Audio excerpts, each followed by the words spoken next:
दौसा की धरती से जो एक युवा और पतला दुबला कवि आपको लगता है कि यार ये क्या करेगा, तो मैं इसके लिए कहता हूँ कि जो कम सीसी की गाड़ियाँ होती है ना, गाड़ियों में आप देखते होंगे वो ज्यादा एवरेज देती है वैसे।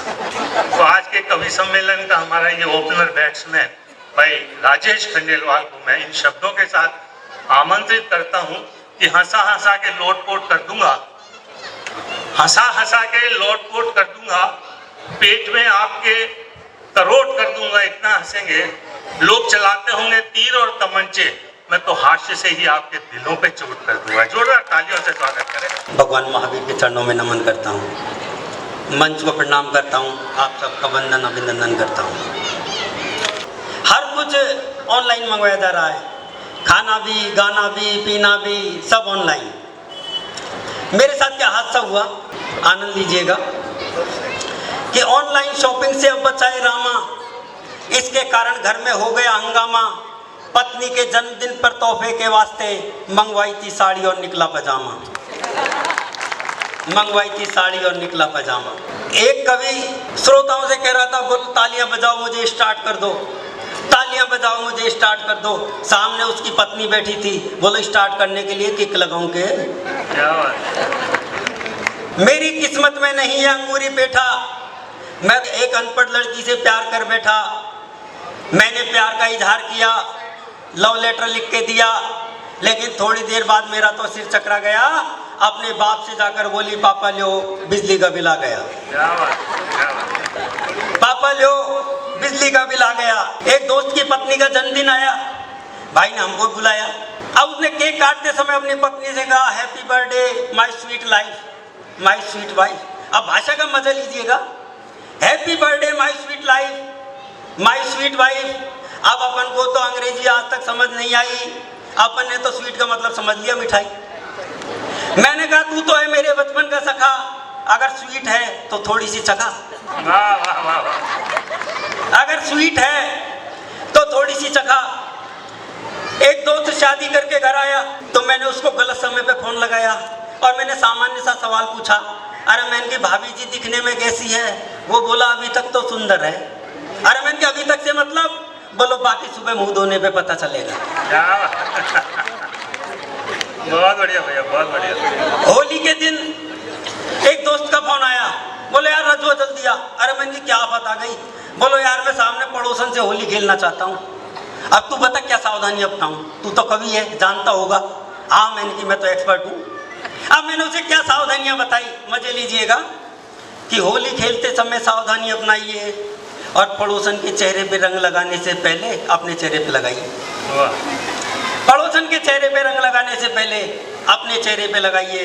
इसलिए बता रहा हूँ ये उपाय, ताकि पत्नी को वहम भी हो तो पहचान नहीं पाए, ताकि पत्नी को वहम भी हो तो पहचान नहीं पाए, क्योंकि पत्नी पहचान गई तो आपा खो देगी और बिना साबुन के, बिना शैम्पू के आपको अच्छी तरह धो देगी। क्या बात है। आपको अच्छी तरह धो देगी। एक दिन मैं पत्नी के साथ जा रहा था पत्नी को डॉक्टर को दिखाने। रास्ते में आदरणीय दादा किशोर पारिक जी मिल गए। बोलो राजेश कहाँ जा रहा है? मैंने कहा दादा पत्नी कमजोर है, डॉक्टर को दिखाने जा रहा हूँ। तो ये मुझे साइड में लेके गए। बोलो अब बोल क्या बात है? मैंने कहा दादा पत्नी कमजोर है, डॉक्टर को दिखाने जा रहा हूँ। तो ये बोले मुसीबत जितनी कमजोर उतनी अच्छी, मुसीबत जितनी कमजोर उतनी अच्छी, और अगर पत्नी कमजोर है तो खाना कम खाएगी। क्या क्या फायदे गिनाए? अगर पत्नी कमजोर है तो खाना कम खाएगी और बस और ट्रेन में खिड़की से ही चढ़ा दी जाएगी। वाह वाह वाह। बस और ट्रेन में खिड़की से ही चढ़ा दी जाएगी। और अगर तेज तूफान में पत्नी बदलने की नौबत आई तो सबसे पहले बारी तेरी ही आएगी। क्या बात है। तो सबसे पहले बारी तेरी ही आएगी। दिवाली पर हर कोई कुछ न कुछ खरीदारी करने जाता है, तो मैं भी गया साहब अपनी पत्नी के साथ। मजे लीजिएगा कि दिवाली पे बाजार में संग गया पत्नी के, कसेरे से बोली एक लोटा भी दिखाइए। कसेरा बर्तन बेचने वाला, कसेरे से बोली एक लोटा भी दिखाइए। छोटे छोटे मुंह वाले लेके आया कई लोटे, मैंने कहा भाई बड़े मुंह का भी लाइए। मैंने कहा भाई बड़े मुंह का भी लाइए। सुनते ही पत्नी बोली ले लो अब जैसा भी है, शगुन के काम में न टोक भी लगाइए। पत्नी की तरफ देख मुंह लटकाए बोला, इसे मैं मांजूंगा कैसे मुझे भी बताइए। क्या बात है, क्या बात है। इसे मैं मांजूंगा कैसे मुझे भी बताइए। बहुत। पत्नी बोली एक बार ले चलो मुझे बाजार, सब्जी मंडी लेके गया तब राजी राजी में। अब साहब सब्जी मंडी में मिल गई एक्स गर्लफ्रेंड, वो भी अपने बच्चे के साथ। तो उसने मेरा अपने बच्चे से परिचय कराया कि बेटा देखो अंकल। बच्चा बोला मम्मी जितनी तो आपने सब्जी नहीं खरीदी उससे ज्यादा अंकल गिना दिए। तुरंत साहब मेरी पत्नी आ गई वहां और बोलो क्या कर रही थी ये। मैंने कि ये कर रही थी अगर मुझसे शादी करते तो थैला उठाने की जरूरत नहीं पड़ती। तो पत्नी बोली चुड़ैल कहीं की। पत्नी बोली एक बार ले चलो मुझे बाजार, सब्जी मंडी लेके गया तब राजी राजी में। सब्जी मंडी लेके गया तब राजी राजी में। ताजा ताजा दिखे बेर भाव सुन मुंह फेर, खामी भी निकाल रही ताजा साग भाजी में। खामी भी निकाल रही ताजा साग भाजी में। छोड़ो अब बेर वेर मुझे हो रही है देर, इशारे से कहा मैंने थोड़ी सी नाराजी में। चल्ला कर बोली तब हड़बड़ी नहीं अब, तेरे जैसा पति मिला मुझे जल्दबाजी में। तेरे जैसा पति मिला मुझे जल्दबाजी में। एक बार साहब पत्नी के साथ मेला देखने गया। अब वहां पर पत्नी खो गई। मैंने खूब ढूंढी, जब नहीं मिली तो मैंने एक दोस्त को फोन लगाया, मैंने कहा जल्दी आ पत्नी खो गई। वो भी भाई दौड़ा दौड़ा आया क्योंकि मेरी खुशी बर्दाश्त थोड़ी हो रही थी। तो दौड़ा दौड़ा आया और उसने भी खूब ढूंढी। जब नहीं मिली तो उसने कहा चलो फिर थाने में रिपोर्ट दर्ज कराने चलते हैं। मैंने कहा चलो साहब। अब थाने में रिपोर्ट किस तरह दर्ज कराई, मजे लीजिएगा। स्वागत भैया स्वागत। मैं तो अभी ध्यान चाहूंगा। थाने गया दोस्त संग रपट लिखाने हेतु, पत्नी घर लौटी नहीं आदि जो थी भंग की। पत्नी घर लौटी नहीं आदि जो थी भंग की। हेमा मालिनी से गाल माधुरी के जैसे बाल, होलिये में लिखे वाया गोरे गोरे अंग की। होलिये में लिखे वाया गोरे गोरे अंग की। टल्ला मार बोला यार थोड़ी तो शर्म कर, बेडौल सी तेरी बीबी थी भी काले रंग की। मैंने कहा रे कमीने तेरे क्यों जलन मची, गई सो तो गई अब आएगी। क्या बात है, क्या बात है। गई सो तो गई अब आएगी तो ढंग की। आशीर्वाद देते रहिए मुझे।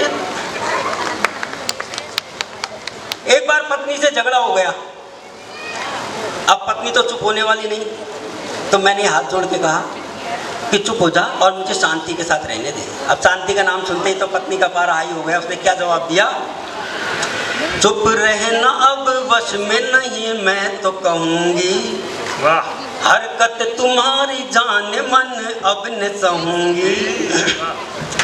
रहना चाहो तुम अगर शांति के साथ, इशारा देखना, रहना चाहो तुम अगर शांति के साथ, तो आनंद के साथ फिर मैं भी रहूंगी।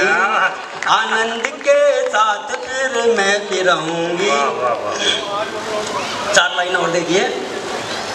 जवानी की दहलीज पर ही भूल हो गई, शादी के बाद खुशी सारी शूल हो गई। गुण बता के गाय के पकड़ा दी शेरनी, गुण बता के गाय के पकड़ा दी शेरनी। तब से जिंदगी अप्रैल फूल हो गई, तब से जिंदगी अप्रैल फूल हो गई। एक बार पत्नी बोली आज ये कुत्ता पाल लेते हैं। अरे मैंने कहा भाग्यवान, मेरे होते हुए तुझे कुत्ता पालने की क्या जरूरत। बोली जब तुम कभी सम्मेलन में चले जाते हो तो कोई तो चाहिए तुम मिलाने वाला। अब मजे लीजिएगा कि पत्नी को कुत्ता पालने का शौक चल रहा, तो मैं बाजार जाकर एक कुत्ता खरीद लाया। देखकर पत्नी फूली नहीं समाई, देखकर पत्नी फूली नहीं समाई। फिर मुझसे एक चैन और एक छड़ी और मंगवाई। क्या बात है। फिर मुझसे एक चैन और एक छड़ी और मंगवाई। एक दिन छड़ी दिखाकर कुत्ते को उठना बैठना सिखा रही थी, अपने तेवर दिखा रही थी। पर लाख कोशिश के बाद भी जब कुत्ता नहीं सीखा तो मैं पत्नी पर धीरे से चीखा, क्योंकि पत्नी के सामने तेज आवाज निकालने की हिम्मत किसकी। तो मैं पत्नी पर धीरे से चीखा। मैंने कहा भगवान बार बार क्यों छड़ी दिखा रही हो, ये नहीं सीख पाएगा, क्यों जुल्म ढा रही हो। जवाब देखिएगा पत्नी का, क्यों जुल्म ढा रही हो। पत्नी बोली शुरू शुरू में तुम भी कहाँ सीख पाए थे, अरे बेलन और चिमटा दिखाया तब लाइन पे आए थे, बेलन और चिमटा दिखाया तब लाइन पे आए थे। आजकल के बच्चे रिश्तों को भूलने लग गए क्योंकि सबके एक एक होते हैं। तो मजे लीजिएगा। सीडी देखी बाप की शादी की तब बोला बेटा इसमें आइटम गर्ल नाचे कैसी कैसी है, और ठुमके लगा रही है जलवे दिखा रही है, कोई तो बताओ मुझे देसी या विदेशी है, कोई तो बताओ मुझे देसी या विदेशी है।